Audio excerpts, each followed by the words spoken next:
Great job in going through that section. You have now built out not only a Rails application, but you also have a completely functional feature to your app, and you have your own blog. If you imagine all of the code that had to be written in order to generate that, then that's pretty impressive that you're able to do that in such a short period of time. So with all of that in mind, I don't want to simply gloss over the entire app generation process. So in this deep dive, we're going to take a step back and we're going to go and see exactly what Rails does when it runs the generator. We're going to see what kind of code it wrote. We worked through what the file system was, and we saw all of the things that were created for us, but this time we're actually going to take a little bit deeper look. We're also going to look at some of the optional things. When we originally built the application, we sent in a few custom parameters, such as not building out our tests or having the Postgres database installed. So we're going to look at some changes to that and see what would happen if we were to create it without those options or with different options, just so you can see exactly what's going on behind the scenes and also see some of the other additional things that you can do when you're creating a new Rails app. So with that in mind, let's jump into our deep dive on Rails generators. Switching back to the terminal, I have changed into the desktop, and just as a review, in the command line navigation, if I want to navigate to the desktop, then I would type in cd / desktop, and that'll change me there. If I want to change into my code file, I can do cd / code, and I would be inside my code file. For this deep dive, I want to be in the desktop because we're actually going to generate a few applications, and so I want to have them here. They're not going to be things that we continue to build out though, so I want to simply get them here and delete them. You can follow along and we can build these together. We're not really going to build anything functional. The whole point of this deep dive is to be able to look and see exactly what's being created for us in the Rails generation process. So right now, if I type Rails-H, this is going to bring up the help menu. So what essentially is going to happen is it's going to bring up all of the options that are available to us. Now, don't let this kind of long list scare you away. All of these things are relatively straightforward if you just take them one at a time, and that's exactly what we're going to do. So the first thing that it shows us is the usage. So when we created our application, we said Rails new app name, and then we passed in some options. That's exactly what this line is showing us. So when it says Rails new, app path is also the same as app name. The reason why it says app path is because there may be a time where you want to generate an application and put it someplace different than where you actually are. So for example, if I type clear, I could say Rails new, and even though I'm on the desktop, I could say Rails new test directory my app, and then if I hit return, it's going to go and create the application called my app inside of the test directory. So you can always pass that in and you'll be fine, and you don't have to be in the directory that you are currently in. So that's the usage, and we've walked through what that is. Now let's get into the options, which are all the items from right here down here.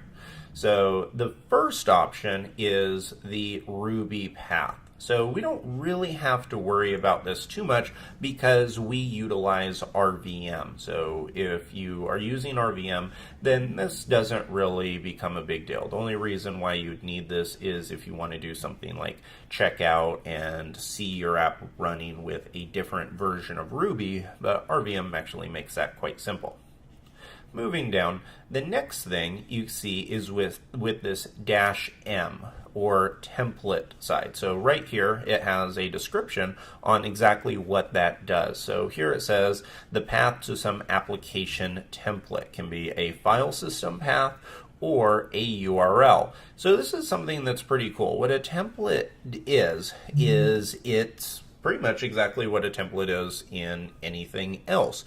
A template allows you to customize the generation of your apps. So imagine that you work for a company and your company has a number of preconceived kind of configuration files. That could be something that gives your app authorization so it can communicate on your company's private network. It could be a set of configuration items for talking with an API, something like that.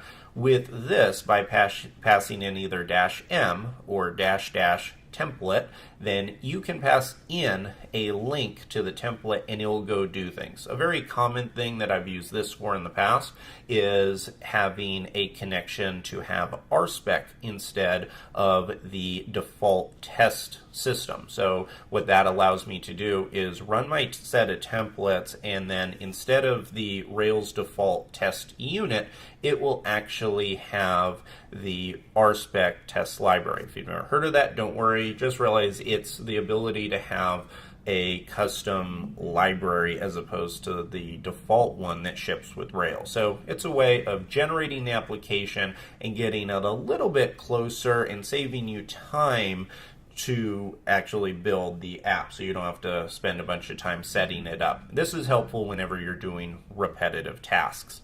Now the next one is one we actually used. So right here we have our --database equals database. For short, we also could have done just -d, but I usually like to do this just because I've done it for years. So when you say --database equals database, the capital here means that this is the value that you are supposed to type in. So right here, this means, and you can see here where it says pre-configure for selected database, and you can pass in these various options. So if you wanted to use the MySQL database, you could do --database equals MySQL, or Oracle, PostgreSQL. This is the one that we used right here. SQLite, this is the default one. So if you do not pass in any option, so if you just say Rails new my app, no options for the database, then it is going to give you SQLite 3 by default. You also have the ability to have connection to Frontbase, IBM DB, SQL Server, JDB, CMySQL, which is a Java-based one, and another SQLite, another Postgres that's Java-based, and then JDBC.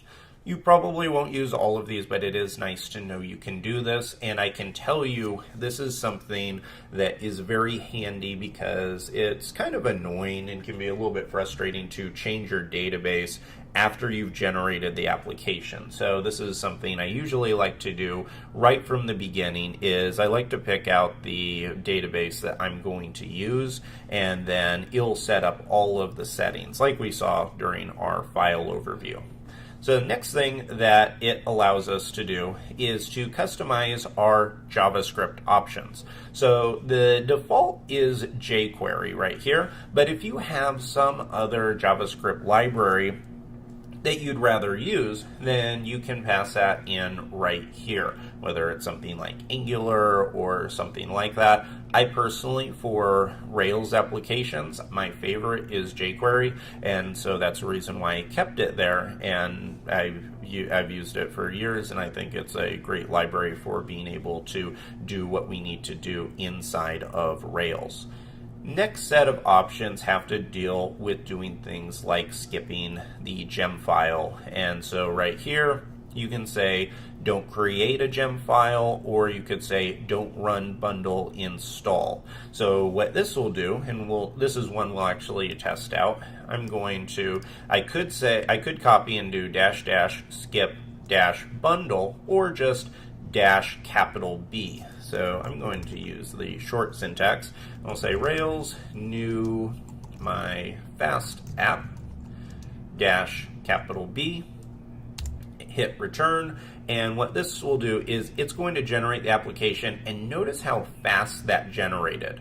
that was much faster than we originally generated the application, and the reason is because by default a Rails 5 application runs bundle install, which means that it goes out, it finds all the code libraries that you said you wanted to use and inside of the gem file, and then it goes and it runs them, pulls them into the application. That's why it takes a little while longer. Here, all we did was we created our base application, and so we did not pull in those gem files. And the reason why, or I should say we didn't run bundle install, the reason why this can be helpful is now I can open this up. So I believe I called it my fast app. I'll open that up in Sublime, and what I can do now, this is a situation that I will use occasionally. Now I could come into the gem file here and say I didn't have a template. So I didn't set a template in place before I started building, but I do want to add some things. So I could come in here and I could add, say, devise for authentication, or I could do one of the Bootstrap gems. I could do something like that, hit save, quit, and then inside of here I could run bundle install, and then from the beginning I could have all the applications or all the libraries I want without having to actually have gone through the whole process of running bundle install twice. It's not a big deal. It's simply an option that is available to you.